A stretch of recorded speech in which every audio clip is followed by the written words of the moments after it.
फांसी होगी, फांसी होगी, फांसी होगी, फांसी होगी, फांसी होगी। नमस्कार साथियों, अभी अभी एक बहुत बड़ा खुलासा हुआ है जिसमें इस बात का पर्दाफाश हुआ है कि इस मामले में काफी धनी लोग और ताकतवर लोगों का हाथ है और वह इस मामले से बचने के लिए अपनी ताकत, अपना रुतबा और अपना पैसा सब कुछ गांव पर लगा चुके हैं और अपनी इज्जत बचाना चाहते हैं। लेकिन कहते हैं ना एक दिन ऊंट पहाड़ के नीचे जरूर आता है। वह चाहे कितना भी बड़ा हो, तब उसे वास्तव में लगता है कि हां, मुझे भी कोई बड़ा है। दरअसल दोस्तों, इस केस में भी इसे वैसे ही रुख मोड़ लिया है जिस तरह से ताकतवर लोग अपने आप को बचाने के लिए संजय राय को मोहरा बनाकर इस्तेमाल कर रहे थे। लेकिन अब उनकी यह चाल सीबीआई ने नाकाम कर दिया है। सीबीआई ने इस बात का पर्दाफाश अभी अभी किया है कि इस केस में और कितने लोग शामिल हैं, क्योंकि खुद संजय राय ने उन सभी के नाम इस बार उगल दिए हैं। वह अभी तक नाम इसलिए नहीं बता रहा था क्योंकि वह डर रहा था, लेकिन अब जब उसकी जान की बड़ी और उसकी इज्जत सब कुछ दांव पर लग चुकी है, तो उसने यह सब सोचना छोड़कर आप पूरी सच्चाई सीबीआई के सामने उगल दी है। आपको बता दें कि इस केस में एक बहुत बड़ा मोहरा सामने आया है जिसको जानने के बाद आपके पैरों तले जमीन खिसक जाएगी। चलिए जानते हैं सारी खबर क्या है, सब कुछ विस्तार से जानते हैं। लेकिन उससे पहले हमारी इस वीडियो को एक लाइक करके चैनल को सब्सक्राइब कर लीजिएगा और उसी के साथ डॉक्टर बिटिया के इंसाफ के लिए कमेंट बॉक्स में सभी लोग कमेंट करके जरूर लिखिए कि डॉक्टर बिटिया के साथ जल्द से जल्द इंसाफ होना चाहिए। भले ही आप लोग हमारे चैनल को सब्सक्राइब ना कीजिए, पर आपसे एक छोटा सा निवेदन यही है कि आप डॉक्टर बिटिया की इंसाफ के लिए अपनी आवाज जरूर उठाएं और ज्यादा से ज्यादा लोग कमेंट में लिख दीजिए कि डॉक्टर बिटिया के साथ इंसाफ होना चाहिए। इस अपराध के लिए दरिंदों को उचित दंड देना चाहिए या फांसी होनी चाहिए। चलिए अब जानते हैं सबसे पहले क्या है पूरी खबर, कौन सा है वह बड़ा खुलासा जो कि अभी तक नहीं हुआ था, कौन है वो नया मोहरा जो इस केस में अब सामने आया है। साथियों, इतने दिनों के बाद अब कोलकाता केस सबको सुलझता हुआ नजर आ रहा था, लेकिन इस बार जो सामने एक बड़ा नाम आया है, एक ऐसे ताकतवर व्यक्ति का नाम सामने आ रहा है जिसे सुनकर आपका भी पैरों तले जमीन खिसक जाएगी, क्योंकि जो जिस ताकतवर व्यक्ति का नाम सामने आया है उसकी वजह से अब फिर से इस केस ने नया मोड़ ले लिया है। ने सामने आए ऐसे नाम और सबूत जिनको सुनकर और जानकर खुद सीबीआई की भी उलझने बढ़ चुकी हैं। अदालत में दरिंदे संजय रॉय के बयान और पॉलीग्राफ टेस्ट से साफ हो गया है कि कोलकाता अस्पताल कांड में एक से ज्यादा लोग शामिल थे। दरिंदे संजय ने गलती से एक ऐसा बयान दे दिया है जिससे यह कंफर्म हो गया है कि डॉक्टर बिटिया के साथ हुए कांड में संजय रॉय अकेला नहीं था, बल्कि हॉस्पिटल के कई बड़े नाम शामिल हैं। अब सीबीआई का शक हकीकत में बदलने लगा है। इतने बड़े बड़े लोग इस घटना में शामिल हैं जो कि इस केस को बंद कराने में अपनी सारी पावर, अपना सारा पैसा पानी की तरह बहा रहे हैं। गवाह खरीद लिए जा रहे हैं, सबूत मिटाए जा रहे हैं। जहां वारदात हुई थी वहां रिनोवेशन के नाम पर सारे के सारे सबूत खत्म कर दिए गए। सीसीटीवी कैमरों से भी छेड़छाड़ की गई।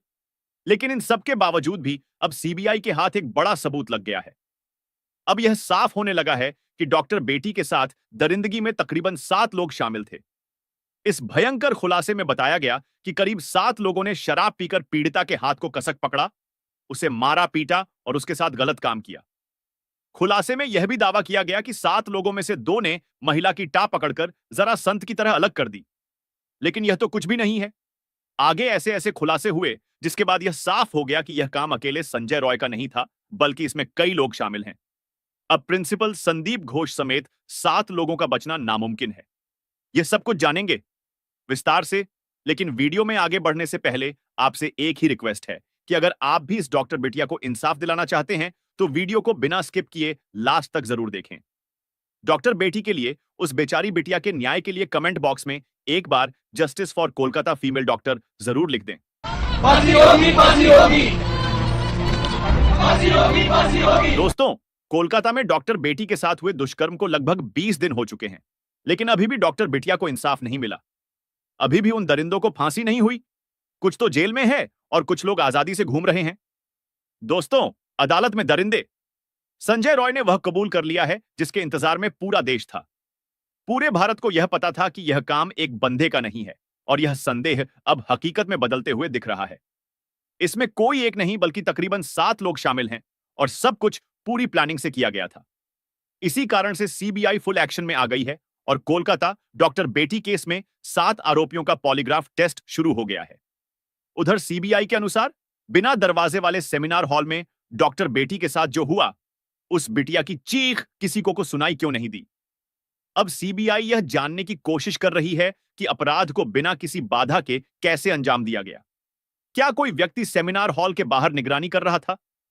सीबीआई यह भी देख रही है कि सेमिनार हॉल से कोई चीख या फिर शोर क्यों नहीं सुनाई दिया। इन सभी तथ्यों से यही साफ होता है कि डॉक्टर बेटी के साथ दरिंदगी सेमिनार हॉल में नहीं, बल्कि कहीं और की गई थी। उन्हें किसी और रूम में जमकर मारा पीटा गया और फिर जब उसकी सांसें चलनी बंद हो गई तो उन्हें सेमिनार हॉल में लाकर के रख दिया गया, जिसके बाद उनके शरीर को दरिंदे संजय रॉय के हवाले कर दिया गया। लेकिन अब संजय रॉय ने अदालत और पॉलीग्राफ टेस्ट में जो बयान दिया है, उससे यह साफ हो गया है कि वह अकेला नहीं था, बल्कि इसमें कई लोग शामिल थे। अदालत में दिए गए संजय के बयान को तो जानेंगे ही, लेकिन उससे पहले सबसे भयंकर खुलासे को देखते हैं, जिसमें 7 लोगों के शामिल होने का दावा किया जा रहा है। दरअसल सोशल मीडिया पर एक पोस्ट में किया गया है कि कोलकाता के आरजी करर मेडिकल कॉलेज और अस्पताल में हुए डॉक्टर बेटी की हत्या संजय रॉय ने नहीं, बल्कि अस्पताल के साथ ट्रेनी डॉक्टर ने की थी, और इन सब में अस्पताल का प्रिंसिपल भी शामिल है। मेरी बात जरा ध्यान से सुनिए, फिर अंत में सब कुछ क्लियर हो जाएगा। इस पोस्ट में कहा गया है कि इन ट्रेनी डॉक्टरों ने पहले डॉक्टर बेटी के साथ दरिंदगी करी और फिर उसकी टांगों को बेरहमी से चीर दिया, जैसे महाभारत में जरासंध के साथ किया गया था। भीम ने इसी तरीके से जरासंध का कत्ल किया था। एक्टिविस्ट मधु किश्वर ने सोशल मीडिया प्लेटफॉर्म एक्स पर इस बारे में एक पोस्ट किया, जिसमें उन्होंने बताया कि अस्पताल में काम करने वाली एक महिला डॉक्टर और उसके दोस्त के बीच हुई फोन कॉल बातचीत से यह दावा किया गया है। उन्होंने इस बातचीत का ऑडियो भी शेयर किया है, जो बंगाली में है। माना जा रहा है कि सीबीआई को इस ऑडियो कॉल से कई गंभीर सुराग मिल सकते हैं। मधु किश्वर के अनुसार इस बातचीत में कहा गया है कि डॉक्टर बेटी एक बहुत ही होशियार स्टूडेंट थी, लेकिन उसे अस्पताल और प्रिंसिपल के कुछ बेहद भयानक राज पता चल गया था, जिसके कारण उसे धमकियां दी जा रही थीं। लेकिन इसके बावजूद भी डॉक्टर बेटी डरी नहीं। उसने विरोध किया और कहा कि अगर उसे परेशान किया गया तो वह अस्पताल की काली करतूतों को उजागर कर देगी, जिसके बाद पिछले 6 महीने से उसे लगातार परेशान किया जा रहा था। उसे बिना रुके 36 घंटे की नाइट शिफ्ट पर रखा जा रहा था और उस पर भारी काम का प्रेशर डाला जा रहा था। सीनियर पीजीटी और अन्य लोग भी इस बात से वाकिफ थे कि प्रिंसिपल और उनके ग्रुप नेक्सस का इस स्टूडेंट पर कितना दबाव है। इस बात से साफ है कि प्रिंसिपल समेत पूरा अस्पताल उस महिला के खिलाफ खड़ा था, क्योंकि वह सच और न्याय के लिए झुकने को तैयार नहीं थी। इन सब के बावजूद वह लड़की अपने स्टैंड पर आ रही। 9 अगस्त 2024 की रात इन सभी ने मिलकर उसके खिलाफ साजिश रची। पोस्ट में बताया गया कि डॉक्टर बेटी के साथ कांड करने से पहले पूरा प्लान बनाया गया। यह अब तक का सबसे खौफनाक खुलासा है और सीबीआई इसी के आधार पर जांच आगे बढ़ा रही है। बातचीत में यह भी बताया गया कि पहले कई पीजीटी और सीनियर डॉक्टर सेमिनार रूम में आराम करते थे, लेकिन उस रात पीड़िता को अकेले वहां सोने के लिए कहा गया।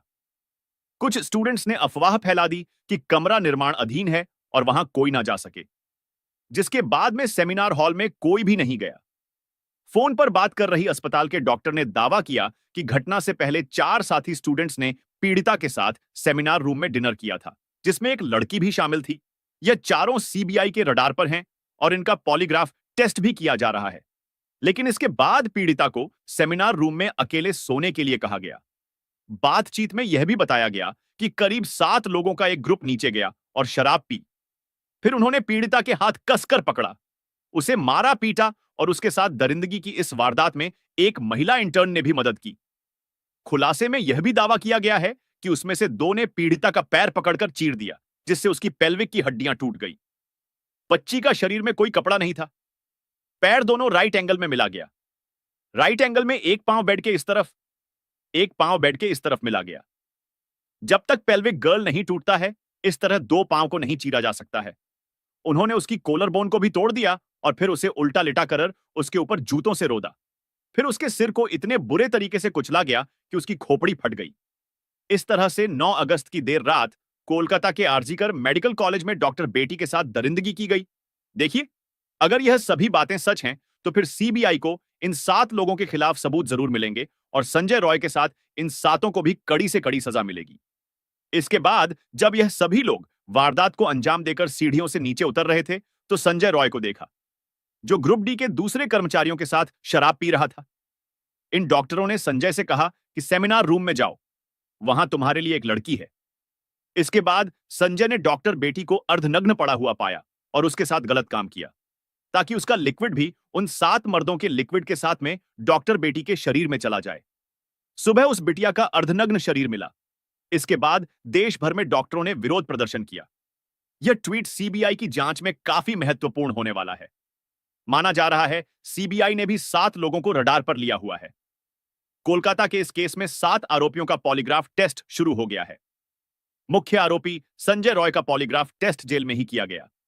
सीबीआई सूत्रों के मुताबिक आरोपी संजय रॉय ने पॉलीग्राफ टेस्ट के दौरान कहा कि जब वह सेमिनार हॉल में पहुंचा तो उससे पहले ही डॉक्टर मर चुकी थी और इसी डर के चलते वह सेमिनार हॉल से भाग गया। संजय रॉय ने दावा किया है कि उसे फंसाया जा रहा है, वह निर्दोष है।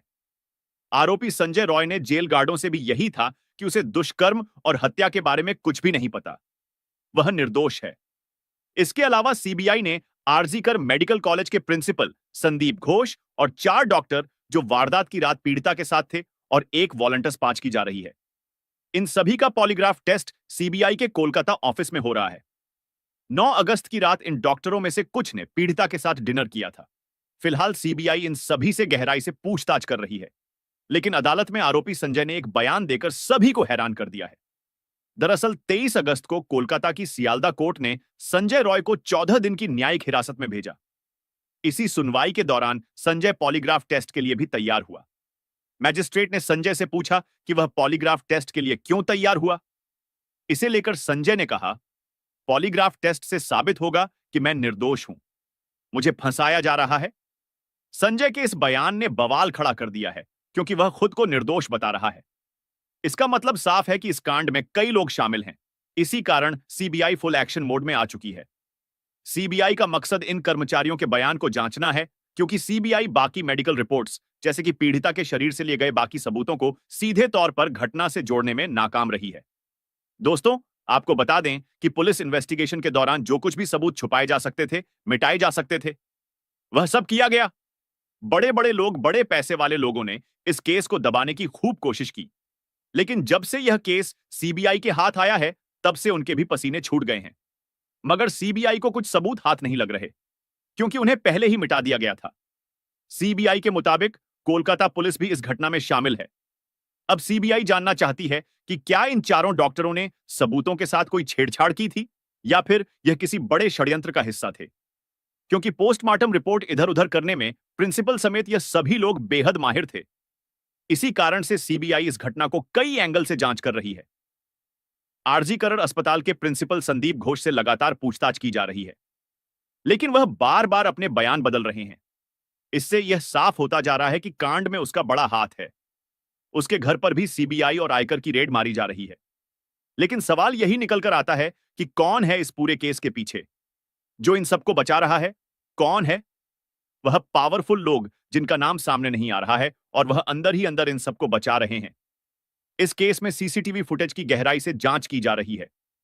अस्पताल के सेमिनार हॉल के दरवाजे की सिटकनी कुछ दिनों से टूटी हुई थी और यह बात सबको पता थी। इसी कारण जब डॉक्टर रात 2 बजे से 3 बजे के बीच में सेमिनार हॉल में गई तो दरवाजा बंद नहीं कर पाई। लेकिन फिर भी किसी को कुछ पता नहीं चला कि अंदर क्या चल रहा है, या फिर सबने सब कुछ जानते हुए भी आंखें बंद कर ली। सीबीआई यह भी जानना चाहती है कि सेमिनार हॉल से कोई चीख क्यों नहीं आई, जबकि सेमिनार हॉल साउंड प्रूफ भी नहीं है। आपको बता दें कि आरजी करण अस्पताल में अश्लीलता का धंधा चलने का आरोप लगा है। कभी ड्रग रैकेट तो कभी अश्लील काम किए जाने जैसे गंभीर आरोप लगे हैं। अब सवाल यही उठता है कि क्या महिला डॉक्टर को यह सब पता चल गया था? क्या वह अस्पताल के इन काले कारनामों का पर्दाफाश करने वाली थी, इसीलिए उसे मार दिया गया? शनिवार को सीबीआई ने आरजीकर मेडिकल कॉलेज में कथित वित्तीय अनियमितताओं की जांच शुरू की। वहीं अदालत ने सीबीआई को 3 सप्ताह के भीतर इस जांच की प्रगति रिपोर्ट पेश करने का निर्देश दिया है। लेकिन अब सवाल यह है कि इस घटना का मुख्य आरोपी संजय रॉय नहीं तो कौन है? क्या इस पूरी घटना में आरजीकर अस्पताल के प्रिंसिपल संदीप घोष का हाथ है? क्या सीबीआई असली कातिल को ढूंढ पाएगी या फिर यह मामला भी मोटी फाइलों के नीचे दब जाएगा? दोस्तों, इस घटना को सुनाने का उद्देश्य किसी का दिल दुखाना नहीं है, किसी को परेशान करना नहीं, बल्कि आपको जागरूक करना है, आपको सचेत करना है। दोस्तों, इस घटना के बारे में आपकी क्या राय है? आप इस घटना का मुख्य आरोपी किसे मानते हैं? कमेंट बॉक्स में जरूर बताएं। और अगर हमारी मेहनत पसंद आई हो तो इस वीडियो को लाइक करते हुए शेयर भी करें। अगर आपने अब तक चैनल को सब्सक्राइब नहीं किया है तो हमारे चैनल को सब्सक्राइब करके बेल नोटिफिकेशन को जरूर दबाएं। धन्यवाद।